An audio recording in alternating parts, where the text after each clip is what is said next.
Welcome to College Football Roundtable, your source for college football coverage, including major storylines, playoffs, can't miss game previews, and picks each week. Join your hosts, Dan, Rob, and Jordan at the Roundtable for a show unlike anything else. As for Football presents the College Football Roundtable.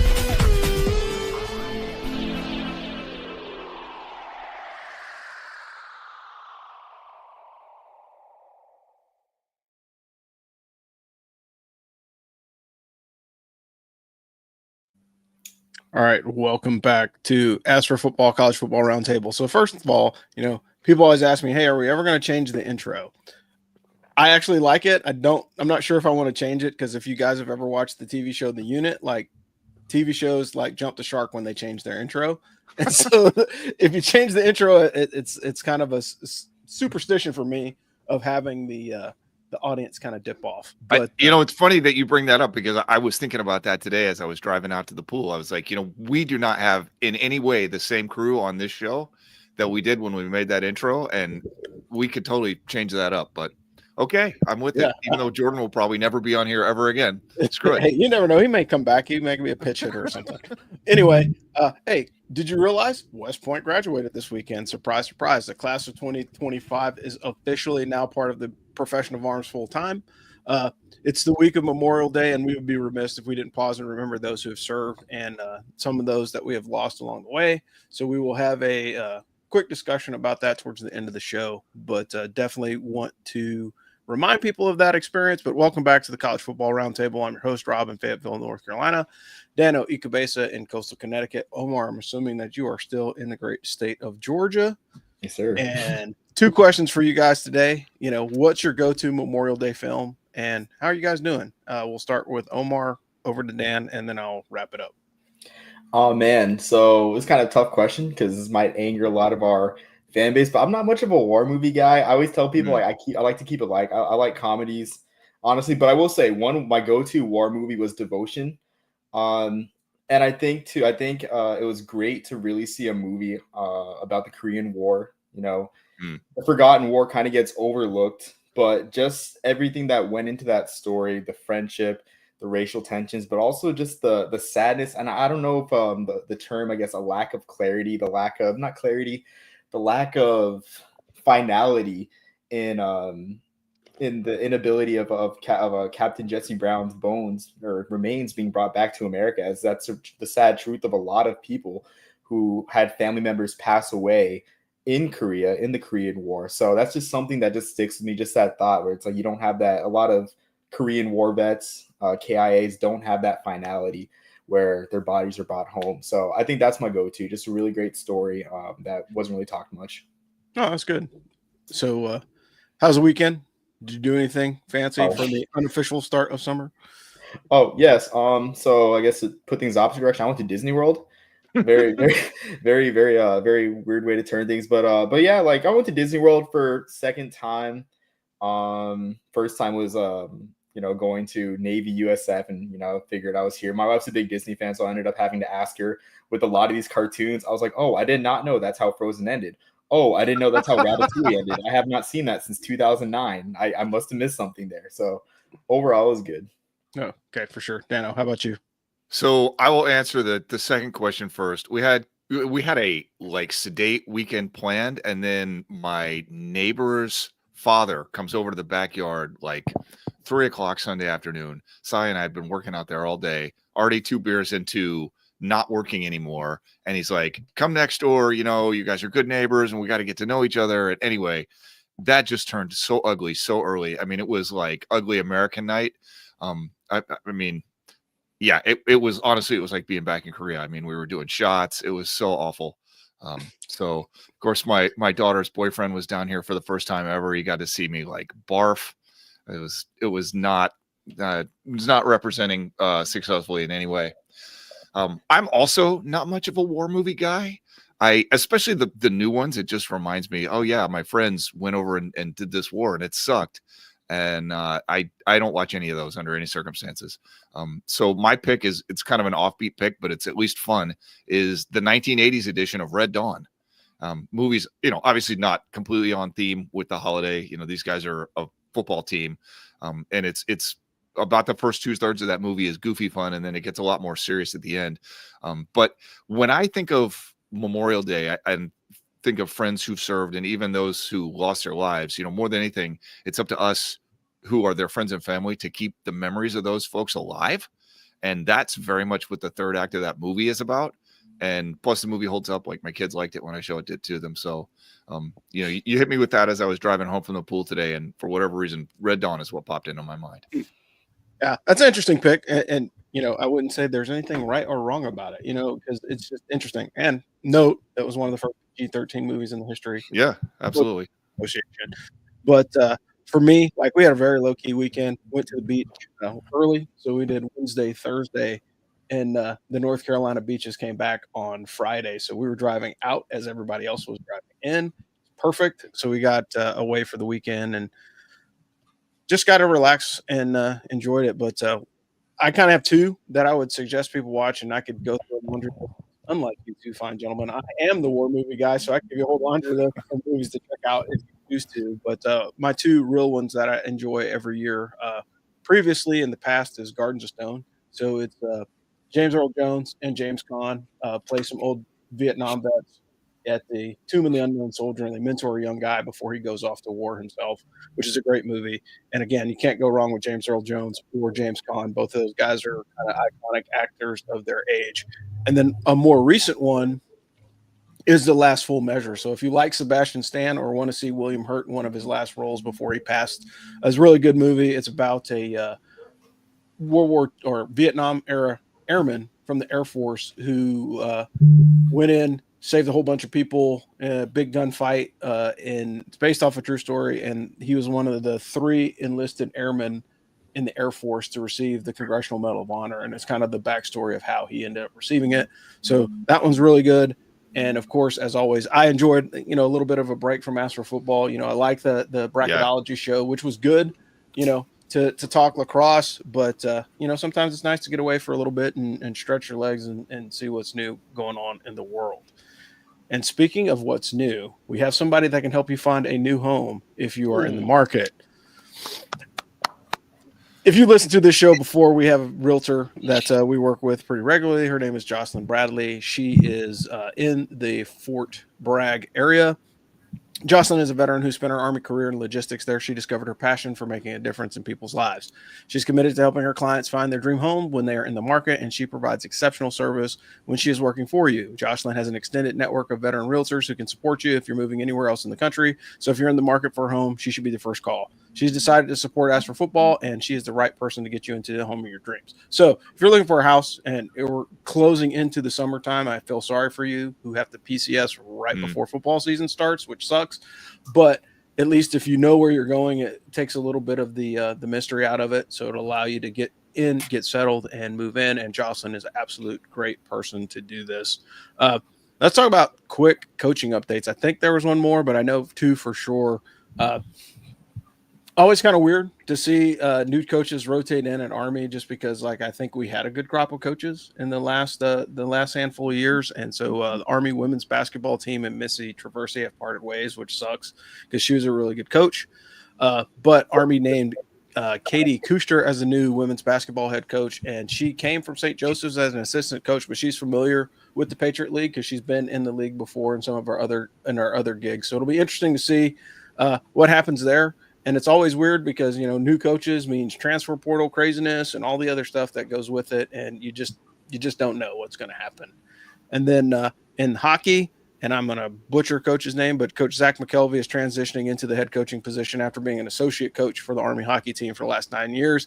He's a 2009 graduate, so he is no stranger to the Army hockey program. Guys, what do you think about coaching changes? I mean, it's off season. It's one of those things that, it's kind of the nature of the business, but what are your thoughts on the new coaches, or do you have an opinion on what's going on with Army sports right now? I was sad, like you were, to see Missy Traverse go. I felt like she had the team moving in the direction that she wanted it. And I'm I guess there's a little more to the story. We were talking to Lynn about it a little bit, and I guess it was kind of an amicable split or whatever. But definitely was not on my radar as a thing that might happen during the offseason. So we can only wish Coach Traversy the best. I mean, I thought she had a really good run here, and I'm nervous to see what the new coach does. And I don't mean that to throw shade on her. She's totally new to me. I have never seen her coach. So, but I can only wish Coach Traversy the best because I felt like she did a good job here at Army. I don't watch any hockey, but Army hockey fans are probably the most diehard fans of any Army sports team out there. Yeah, I think that is a way legit assessment of that. So, Omar, what do you think? Any comments? Just with women's basketball, I guess, like looking outward with Coach Kuster. I mean, coming from St. Joseph's, right? You want someone that knows how to recruit maybe the local area. I mean, West Point is in the hoops hotbed that is the Northeast. So I will say that as well. I mean, someone that knows how to coach with, I would say, I don't really know much about St. Joseph's academic restrictions, but I want to say that it is a selective institution, being a Catholic institution that's private. And she probably did have to work with some recruiting restrictions. So it's good to have someone from that kind of fabric as well. But I mean, I agree with the sentiments that you guys made, that there was just great progress in the program. It just seemed abrupt. And as opposed to hockey, pulling in-house and keeping that momentum going, we have pretty much a fresh slate here, at least from a coaching staff perspective for the women's basketball team. Yeah, it's always interesting because, again, coaching moves happen. And I think what happens is just like anything else, like once you get comfortable with the coach and they've been there for a while, everybody's like, no, we don't want them to go, but it's the nature of the business. Sometimes people move on for better opportunities. Sometimes they move because things aren't working. But at the end of the day, we're going to miss Coach Traversy, but I think she's going to do well wherever she lands because she's a great coach. And I'm hoping, the same or better for the new coaches that are moving in position and those two places at Army. So we polled the community on the socials to see, what kind of military related topic we could talk about coming out of Memorial Day. And a lot of people lean pretty heavy into former Army players in pro sports. So, so we're going to dive into the thing. The first note I'll put in there is there's about 50 former cadets that moved on to do things beyond the intercollegiate level. And so that does not mean pro sports. That means, Olympic trials, tried out for the Olympics, Army select athletes. And there's probably more than that when you look at people that go to like all Army rugby or all Army track or all Army, fill in the blank sport. But these are kind of the marquee ones that I found. So 50 over the course of 200 years that were pretty interesting. But first of all, what are your thoughts on this? Because my position on it has kind of evolved over the years, and it's probably because I'm getting old and, my desire to dedicate a lot of energy to, understanding the differences is probably a lot, it's a lot less vigorous discussion as it used to be. But, I'll go first, I guess, and then we'll kick it over to Dan, and then we'll give it to Omar, let him wrap it up because he may have a different perspective than the two old farts on the pod. But for me, as a younger guy, I used to get really upset because I would think like, hey, man, you went to West Point to be an officer in the Army. That's your job. Do your job. You want to be a professional at something? Be a professional at being an officer. I really legitimately looked at that. But then when you look at the sheer numbers of intercollegiate sports and athletes and the number of players and all the various different sports across all the various different leagues in college, you have a better chance probably winning a multi-million-dollar lottery ticket or getting struck by lightning, getting an opportunity to play in the pros, particularly when you look at how narrow the selection is to get into the service academies. So at some point, and I don't know when it was, but I was like, okay, man, like there's a way that we could probably, split the seam and figure it out.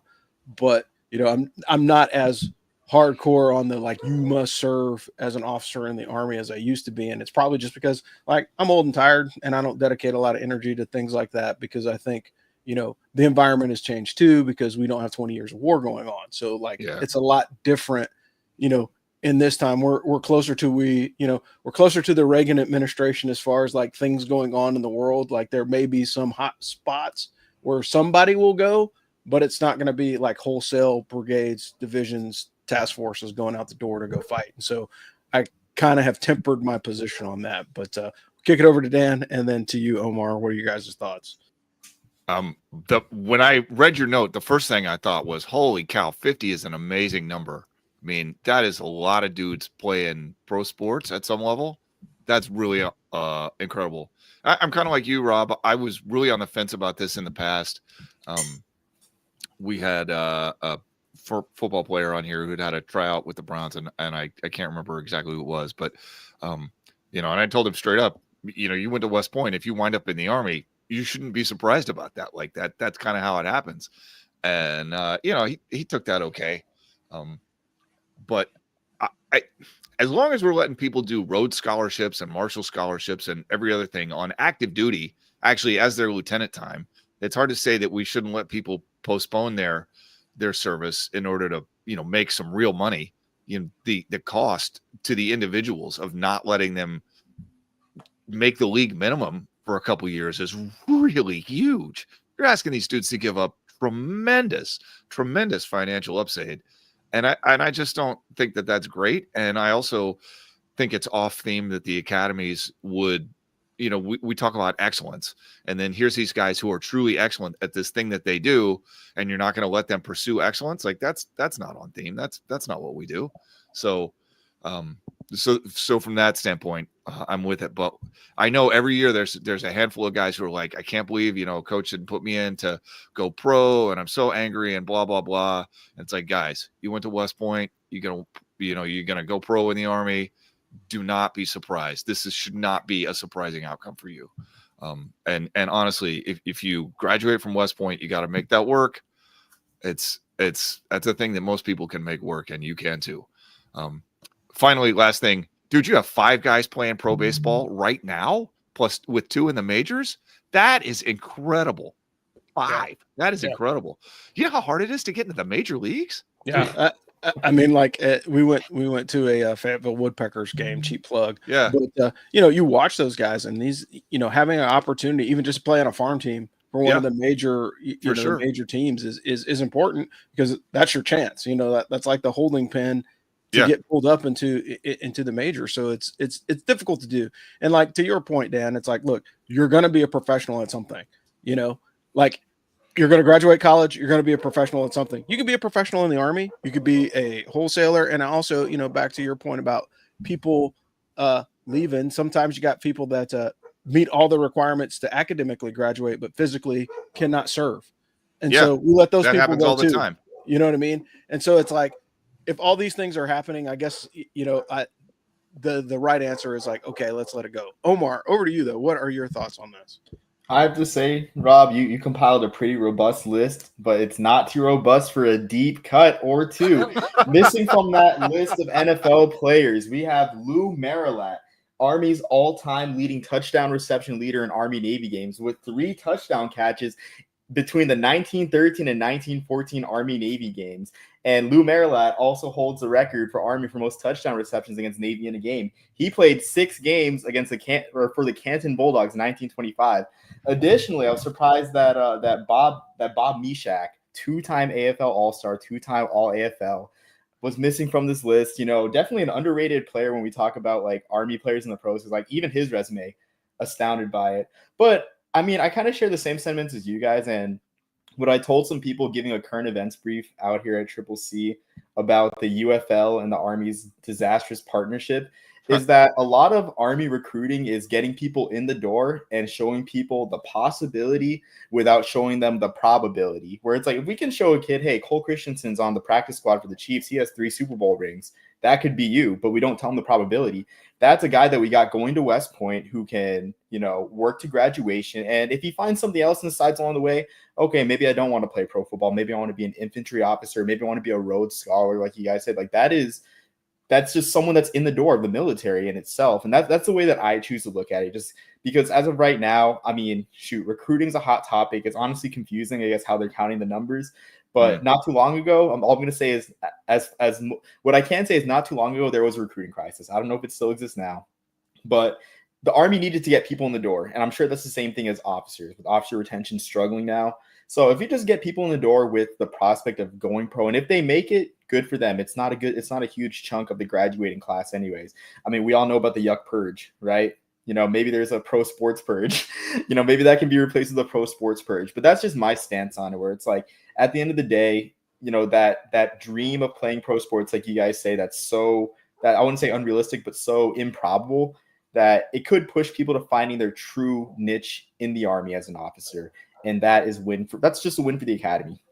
Yeah, and I would say it's good for recruiting, right? So like if you do have those guys that you can use a marquee, like think about it in the 90s, and Omar, you don't know this, but Dan and I can talk about it for a little bit, is like Air Force had the coolest recruiting commercial ever because they had Chad Hennings, who was a defensive lineman for the Dallas Cowboys. And then they show him like, and during Desert Storm, I did this, and they show A-10 like strafing tanks. And at that point, if I'm a kid that's watching football, I'm like, oh, I want to go do that because then I may be able to do both. And there were some guys that were able to do both, do some reserve time or National Guard time and still play in the league. And so it's not an impossibility, but like you said, it's probs and stats, right? For all the net nerds out there, you got to take a look at it because statistically, you have a better chance of commissioning and being an officer at of West Point. That's probably like a 90-95%. And then you flip that significantly in the reverse if you're trying to go into a pro league of some sport coming out of the academy. But we would be remiss if we didn't talk about guys underneath the Monken era that made it into the league. So if you think about it, you got Brett Toth, who's an offensive tackle for the Eagles, Super Bowl champion. Cole Christensen, as you mentioned, multi-time Super Bowl champion. You got Elijah Riley, who's floating around in the Northeast, but he has landed at the Pittsburgh Steelers. Got John Radigan, who's at the Sea Chickens. Andre Carter playing for the Las Vegas Raiders. Hey, I'm sorry, I'm a Raiders fan, so I got to dig them when I can. And then Jimmy Charlo last year made it onto the Jet squad for a little bit. And then most recently, freaking Lucas Scott goes from being, Joe Moore winning offensive lineman to a tight end with the Baltimore Ravens. So anything can happen. And again, I think those opportunities are rare enough that we should let them go, at this point. And it's the same thing. And then of note, the last Army football player that was drafted into the NFL was Caleb Campbell. He was a 7th rounder in 2008. We actually have that interview in the archive. So if you go back in time and the Ask for Football thing, you can find our conversation with him. We had him and Jim Sapellis on the show and told a little bit of his story on how his journey to the league went and how things went afterwards. And surprisingly ended up being on a bobsled team for the Olympics, which is nuts. So there's a lot of interesting ways to kind of do it. But some of the other athletes of note, and I just put the notes in here because I thought that was super, super cool. But like Major General, Doubleday, surprise, surprise, the baseball field is named after him. And he is rumored to have invented baseball. That's kind of perfect, actually. It wouldn't be surprising if, some smart guy from West Point invented baseball. Wouldn't surprise me at all. Can I cut you off before you go to the next one? Because I see it. you didn't highlight it. George S. Patton, 1912 Summer Olympics, 5th place in the modern pentathlon. That's like one of the greatest upsets in Olympic history for him to finish 5th place. He would have been like a 4-star recruit of his era. Just think about that. Think about what that means. I mean, seriously, take that into your brain right now, that on top of everything else, this dude would have been like a 4-star athlete.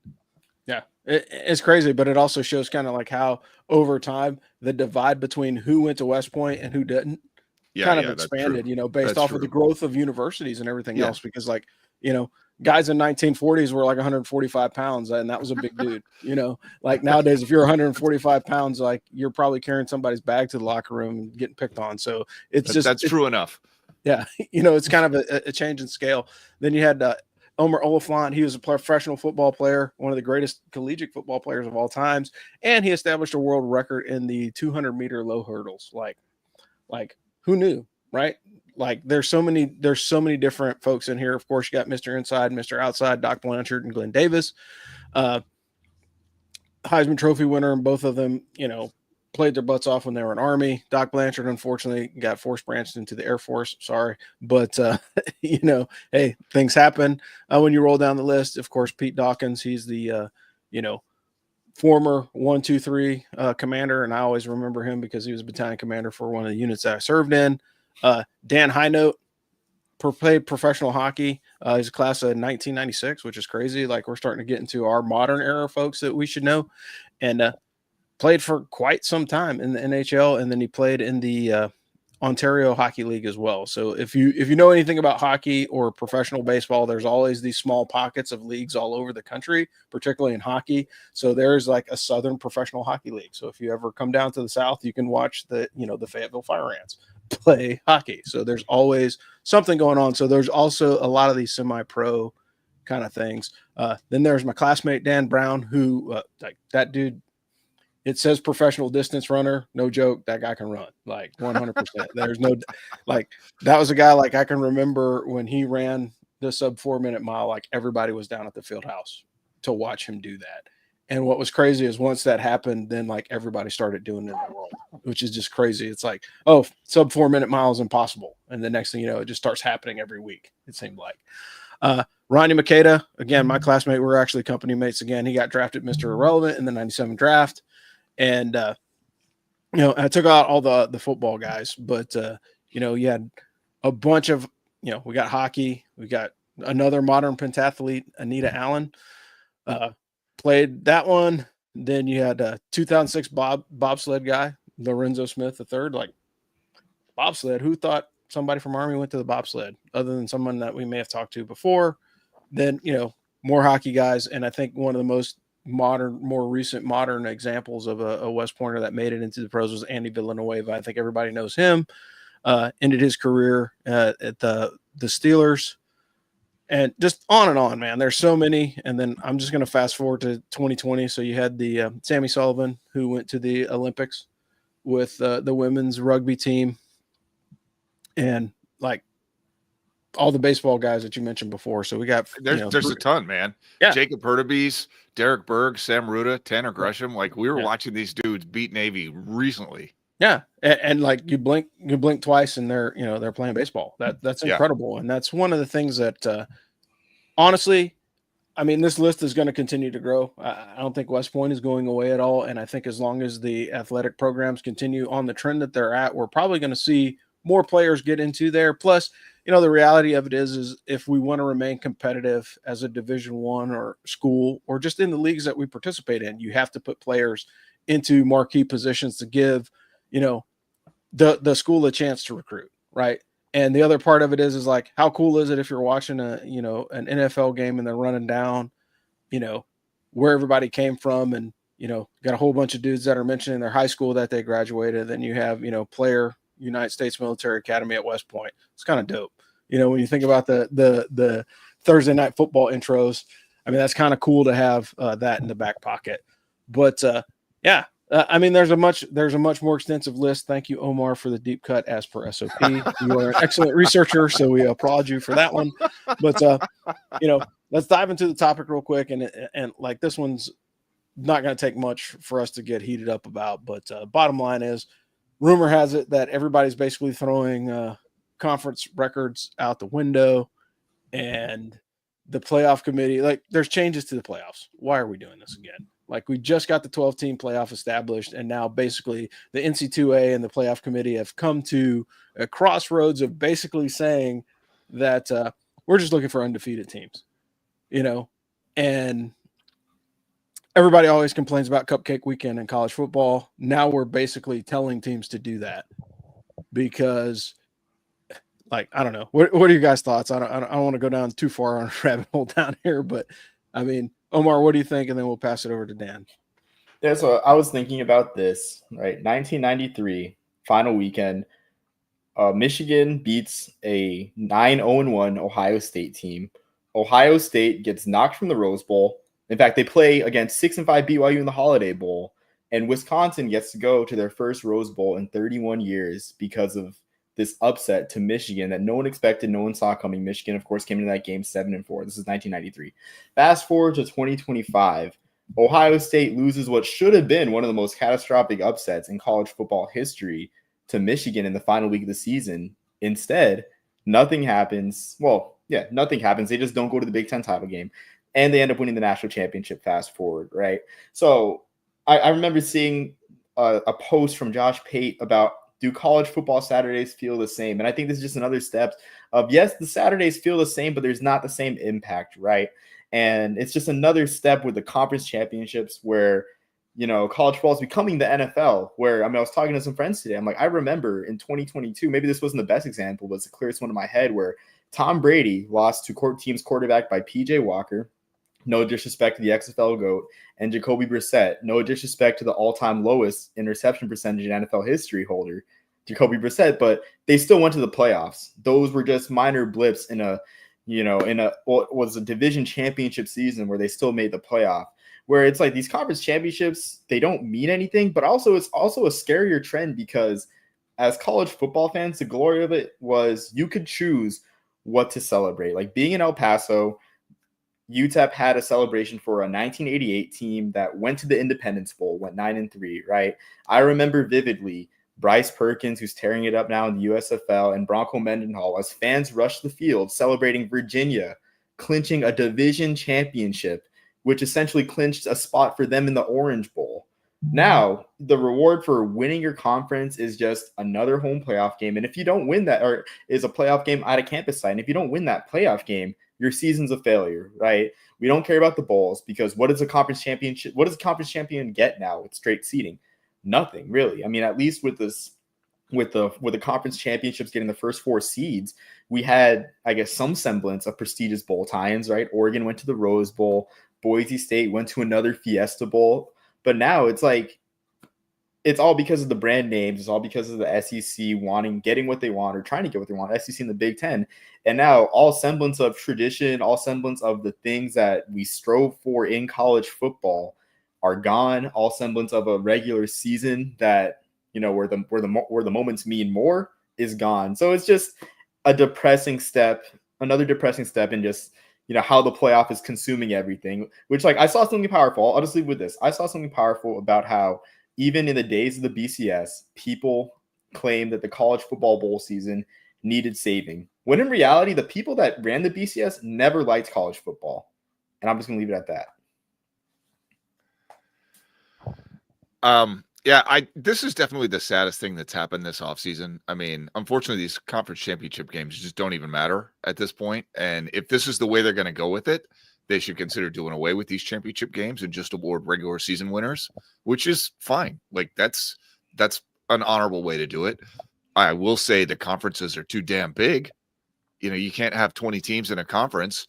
And so 2 teams in the same conference not only don't play each other, but they barely even have any comparable, any of the same opponents. How do you even compare it? It's nutty. We saw that in the SEC. Some of these teams, they had good records against SEC teams, but the level of competition was not uniform across the conference. And it's frustrating and it's unfortunate. And I will close by saying, one of the guys in the Firsty Club said that college football seems to want what college lacrosse has right now, which is you tell me what the schedule is and I'll tell you who's going to wind up going to the NCAA tournament. And that's what we're headed for. If in college lacrosse, it's blatant because it's, 3-4 teams from the ACC, 3-4 teams from the Big Ten, and a bunch of automatic qualifiers. And, you can have an amazing season, but slip up at the wrong time if you're in the wrong conference and it's death. And if you're in the right conference, it doesn't matter. And this is what they want. They want a reason to be able to put 3-loss Alabama in the stupid playoff, even though, come on, really?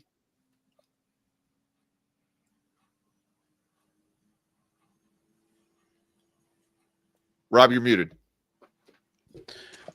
I'm of 2 minds of this, right? So if we're going to stick with the undefeated stuff, right, I think we should go with the course of action that you said. Like, hey, look, we're going to cap it at a 10 or 12 game season, and whoever wins, whoever has the best records head to head, whatever, we'll let the computer decide. Hey, surprise, surprise, we're going to have to throw computers back into it like the BCS because the humans involved suck, right? Because if the humans involved are allowed to continue to make decision, Pine Bomb will say, well, Alabama has 4 losses, but there were 4 quality losses because they lost to other teams in the SEC, right? We can see this.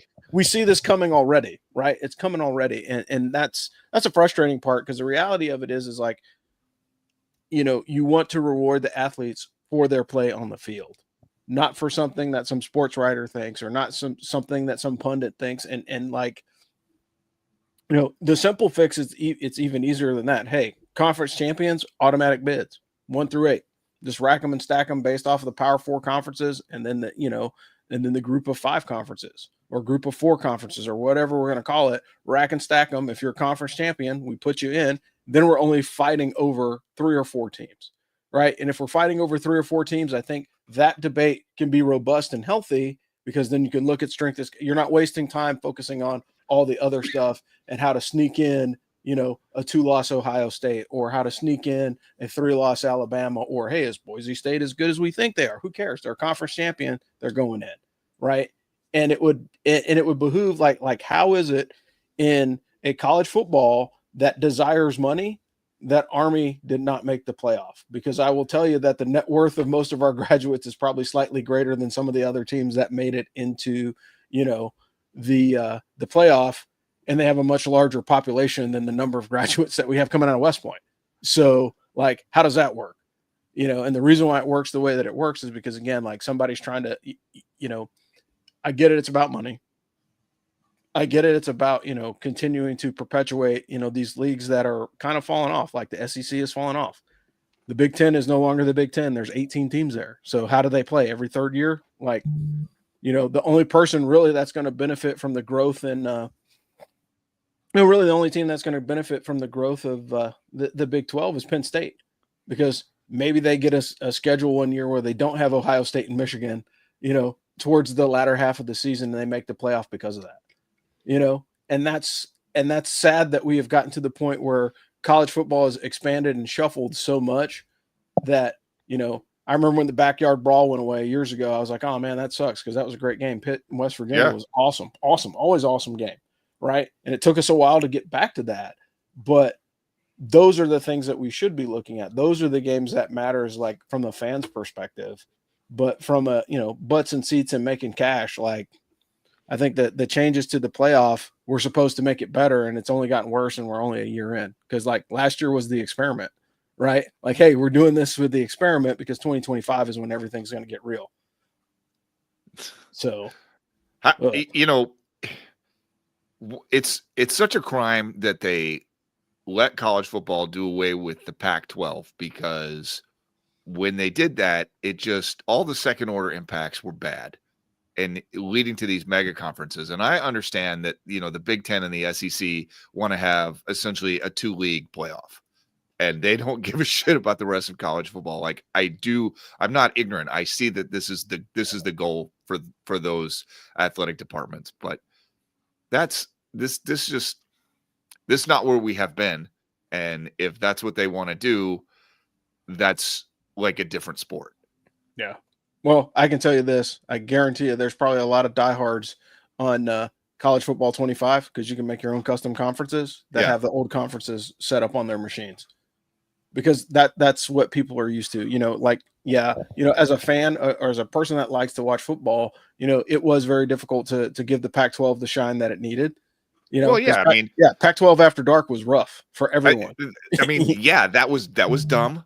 We made some bad decisions, and it's not difficult to see what those were. Yeah, but at the end of the day, I think it's about, maintaining a level of competition that is, again, we're hitting most of the people under the bell curve. Like Bama and the SEC and the Big Ten being outside of the bell curve. Like, look, man, like, we got it. You guys got 30 teams, but there's still another 80 teams in major college football that want to play ball and have an opportunity to be represented in the playoff. But speaking of representation, I'm going to pass it over to Dan and let you hear about a guy that can rep you when looking for a new mortgage. So this show is, of course, sponsored by Craig Oxane, area sales manager for the Money Store. Craig is a member of the West Point class of 1994, licensed to lend in all 50 states, but based out of Chicago. He is one of the most successful VA lenders in the country. Craig offers super competitive rates. He's going to give you the best deal that he possibly can. And it matters because the mortgage process is freaking confusing, right? Interest rates are moving all over the place, especially now. Like, the whole economy is nuts. And if you think you know what's happening next, you don't. I'm sorry, but that's just where we are, right? And it's just not the time to deal with some clown who what they care about is making a buck off you, right? You really want to deal with somebody who cares about you, who is a person, not a call center, not some random big box bank, not some mindless website, but a person that you can pick up the phone and talk to if you have questions. There's nothing wrong with having questions. Buying a house is a very expensive proposition that you should take very seriously. And this, by the way, is how the West Point Network functions. Craig is helping us stay in business here at As for Football, and we're helping you to get the best deal on a mortgage that we possibly can by introducing you to the very man that you need to meet. Plus, Craig does not charge lending fees for veterans. That's a huge savings. That's like $1,300. Guys, save yourself $1,300. It's too easy. Craig Oxane, Vice President of Residential Lending. Check him out. His link is on our website. Him and Jocelyn both have these little business cards on there. Go to asforfootball.com, click on the little business cards, take you to a landing page. You're gonna fill out a little form or questionnaire for either of those, and they'll get back to you. It's too easy. And I'm telling you, buying a house is mind racking. Like, it is so stressful. And that is not weird. That is normal, right? So reach out to the people who can help you, that you can trust. I don't know how else to put it to you. Yeah. Thanks, Dano. So I have a favorite thing, and I'll give you the last word because I know you got something that you wrote a note into. But favorite thing, I thought it was super cool. Hey, you had POTUS at the graduation. If you were lucky enough to get the president or vice president to be the guest speaker at your graduation at Serve Academy, consider yourself lucky because not everybody gets that. But class of 2025 had Donald Trump there, and POTUS did quite a few shout outs, man. He called out Bryson Daly. He called out a couple of other of the grads that were in the class, called them up to the stage, gave them an opportunity to speak, and also recognized a large portion of the class just for being cadets at West Point, which is super cool. And if you listen to the speech, whatever side of the politics you're on, doesn't matter. It's cool to have, the president of the United States come and speak at your graduation. I had Bill Clinton, so, I mean, politically, maybe not exactly in line with who I was, but still, as the president, I got to shake hands. I got a photo, with the commander in chief as I'm walking across the stage, heading on into the Army. So I think that's a pretty cool thing. But I'll pass it on to Dan because I know that you want to take a moment to recognize some people that you serve with, and it's Memorial Day, folks. And one of the things that a lot of people get frustrated about, particularly a lot of veterans, is people say Happy Memorial Day. Well, it's not something to be happy about. I mean, you can be joyful that you have the opportunity to celebrate. I think that's a way of looking at it. But from a perspective of when somebody says, "Oh, thank you for your service on Memorial Day," or "Thank you," it's like, no, don't thank me, man. I made it home. I had the opportunity to go serve and come back fingers and toes, and not everybody has that same experience. So I'll pause there, pass it over to Dan because I know you had a note, and then we'll wrap the show up. Thanks. Yeah, I mean, well, we were saying, it's up to us as the friends and family of people who've fallen to sort of remember them. And I always think of Captain Kimberly Hansen, your classmate, Rob. I served with her in Korea, and I just remember I was the ADJ. She was in processing, and it was her and a couple of her I don't know if they were classmates, but guys in her year group. And we did shots at 8 p.m. because they showed up after hours. And I'm, walking to the unit, and we do these shots of whiskey. And I just remember how much everybody really liked her. And then, a few years later, she got shot down in Iraq. And I was really sad. And because she was an amazing person that, like I said, everybody really liked. And so there you go. And then just today, the Connecticut Post ran a feature on Major Steve Reich, another legendary Army baseball player who played some in the pros, a guy who at a time that I personally needed a role model was one for me. He was my B squad leader, and, he's Corps squatter, really great athlete, popular guy with, tons of friends. It was obvious that everybody liked this guy, had been to airborne school. I mean, he was just everything that I wanted to be at a time when I was like, what am I doing here? So, yeah, those are my two, a friend and a mentor. Thanks. Omar, you got anything? I mean, no, with things calming down, I just can think of two classmates that, we lost the class of 2021 just through training accidents. Evan Fitzgibbon. I didn't really know him well. I had the chance to have classes with them, and it's just kind of surreal looking back. I had, I think it's MA 103. I already forget the numbers, but MA 103 with Evan Fitzgibbon. He was killed in I think it was a Ranger school training accident where a tree fell on top of him. God, that's awful. Yeah, but I just remember him being a lively guy, but also too just beyond the cadet, beyond the obster aspect, just a really talented individual. Made music, and I think his family also released some of his recording tracks, if I wasn't mistaken. So, and then also to First Lieutenant Haley Hodgson. I had a history class with her first year. I mean, just didn't really know her too well. Had a couple conversations just during class discussions and just before class, but just a really friendly, welcoming person. But I mean, it's just I just don't think you realize, I guess, like even training, like those just 2 training accidents where, I mean, even then, like, I know I always discount like, hey, it's just training, but I mean, it's just sad because, that's a sacrifice you just don't know if like an accident can happen like that. So I just want to just bring up those 2, just keep their memory alive.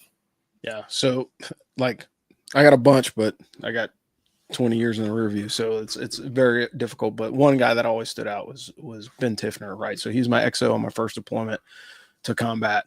And like you were saying, Omar, like a vehicle accident, somebody gets lost in training or something like that, like that's almost unacceptable, because in the warrior culture of the nature of the military, it's just like, man, like we all want to go out, pull pins and hand grenades like Doc Holliday, with our boots on kind of thing. But sometimes it just doesn't work that way. But Ben was my XO. And so I came into a company that was really, really troubled. And we had some casualties early in our deployment from a vehicle accident. And like Ben was right there with me to kind of keep everybody under control. And we sent him home early because he was on the SF pipeline, became a special forces guy. And I was in training for my next deployment, and I look down in the Army Times and I see his picture. And you're like, dude, like what happened? And I later I ran into a guy that had served with him. Well, they were in the same special forces group, wasn't in the same wasn't in the same company, but they were in the same battalion. And he was like, the most vivid memory of Captain Tiffner was his daughters that set up like a lemonade stand, and this dude paid him $20 for like a 2-cent cup of lemonade. In typical fashion, like that. Yeah, perfectly Ben Tiffner. That's just the most adequate way to describe him. And then if you're ever in I think it's in San Antonio. I'm not 100% sure anymore because it's like all the same. But so Sergeant First Class Todd. So Sergeant First Class Todd was with us in Afghanistan, and my team was in a pretty sticky situation. We've been in a gunfight for about 4.5 hours. Had a fob of about 300 people, and 11 people came out, and Sergeant Todd was one of them. And so as we're breaking contact to come off the objective, Sergeant Todd gets hit, covering our 6, and not that he ever wanted to go out that way, but, if you're going to go out, like at least, go out for a friend indeed. And it was pretty interesting because there's a lot of stories that went on behind the scenes that go much, much further and deeper than this, but we will talk about those offline because there's a lot of people who ruin their reputation trying to, honor or dishonor a fallen person. And that's one of the things that I would remind everybody on Memorial Day, honor the people that you lost. If they are a drinker, have a shot for them. If they're a partier, go party for them. If they went to the gym, lift some heavy shit in honor of them. Like do something that they would do, because live for them, because you may not, because they don't have the opportunity to do that anymore. But yeah. That's the truth. Your friends don't want you to sit here and be miserable.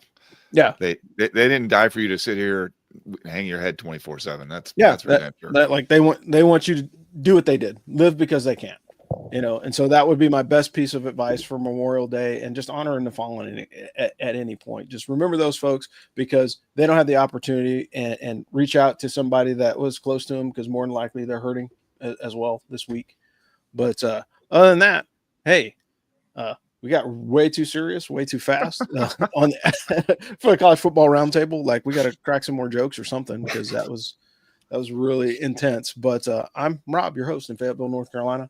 Got Dano Ikebesa calling out of coastal Connecticut, and we've got Omar calling out of the great state of Georgia. This has been the Ask for Football College Football Roundtable. Hey, thanks for joining us. I think this is a really good show. Hopefully we will catch you guys sometime soon in the next month. And if not, hit us up on the socials, and you can always find us on Patreon. Look for more content there. And I think we have an article coming out this week, Dano. Is that correct? Omar is writing that some bitch, so he gets it to me and it comes out, or he doesn't and it doesn't. All right. So Harangue Omar I'll get it on the I'll socials. get it. I'll be looking at that Twitter notification for the kickoff time. This is Christmas for me. That's Christmas for me. All right. Sounds good, guys. Hey, thanks again, and we'll see you guys next time. Thanks. All right. Thanks for listening to this week's Ask for Football Army Football Show. We hope you enjoyed our deep dive into Army football. Remember, whether you're cheering in the stands or following along from home, get all your updates on the Army football team at askforfootball.com. And as a special thanks, we would like to thank our sponsor, Jocelyn Bradley Real Estate. If you're looking to buy or sell a home, Jocelyn Bradley is the expert you need. Visit jocelynbradley.com for all your real estate needs. Don't forget, subscribe, leave us a review, and follow us on social media for all the latest updates. Until next time, go Army, beat Navy.